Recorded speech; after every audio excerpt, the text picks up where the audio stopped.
Hey everyone, hope all is going well. So in this video, let's talk about the ego as holy. Now, as a disclaimer, I don't promote negative behavior and things that will insult other people or things that will hurt their feelings or make them feel uncomfortable. But what this video is about is talking about what the ego is and why it shouldn't be hated. And more than that, it's to even bring out the ego as holy. Now, we know the soul is holy. What are we taught in religion? That this world is something to fight against, and the soul is the most important thing. And we have to do what the soul wants. That's no doubt that's true.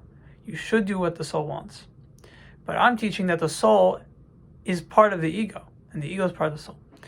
Now, the ego is a temporary state, but the ego is what's allowing the soul to thrive. If the ego was too stubborn, the soul wouldn't have a sway on the body. And so the ego is very important to factor in on an intellectual level, but it's the ego that represents the physical manifestation of the person, the other side of the person. And the other side is holy because the entirety is holy. So that said, if you want to bring in the religious meme of blue into turquoise and into clear, you can say that, wow, what amazing ego, what a beautiful creature, right?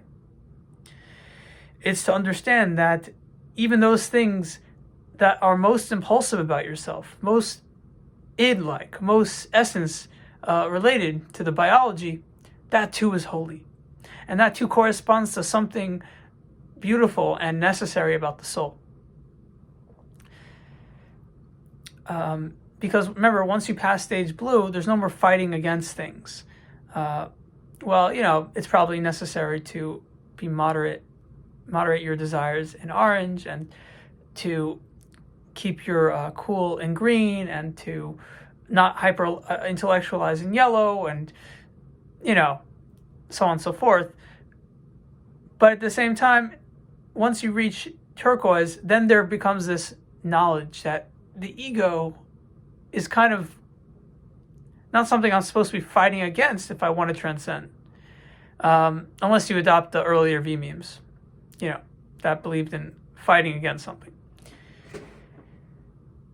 But once you get into stage clear, the next rung, you not only accept the ego as a natural part of the chemistry of the spiritual entity or the psycho-spiritual phenomenon, but it's actually an integral part to factor in, to love almost, to consider as not something bad and something that should be assisted.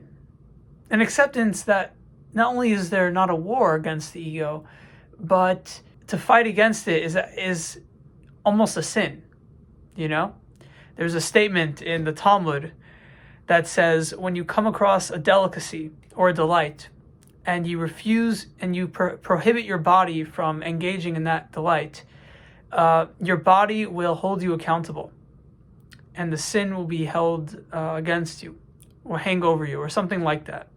Meaning you'll have to pay for what you deprived your body. Now, to what extent does this go? What does it actually mean? So my commentary on the Talmud is it's saying that if you deprive your body, you'll pay the consequences, because really there's only so much you can fight against. So it just means to have moderation. That's a simple explanation. But the deeper explanation is your body is not your enemy. You're not only not fighting against something, you need to work with it. So even these rabbis of the Talmud in stage blue, they were tapping into something you tap in stage clear. That the ego is a holy thing. And this raises questions about fasting and the Wim Hof method. Is that a crime? Should you not do that? Now, you got to listen to your body. People who do the Wim Hof method, they have an egoic framework that allows them to tolerate the pain. They know that they're going to be on camera. They know that they're going to have a lot of views on YouTube. They're going to learn a lot of life lessons. They got used to it. They have goals that they're trying to achieve. So a lot of the pain gets negated by all the other stuff, the body will not experience pain if it knows the pain leads to something that it wants. Now, there's limitations to this in terms of how long-term that could be, but this is just trying to explain to you how you should approach pain, painful endeavors or strenuous tasks that will eventually give you long-term results, meaning it's probably more short-term unless you can tolerate long-term results. Depends how your mind works. Okay, so here you have how the enemy is not the ego, and in fact, you need to work with it. And in fact, the ego might even be part of the soul because it's reciprocal or it's parallel. Reciprocal is better. And it's just another side explaining who you are that happens to be on the other side of the spectrum. So I hope you gain from this.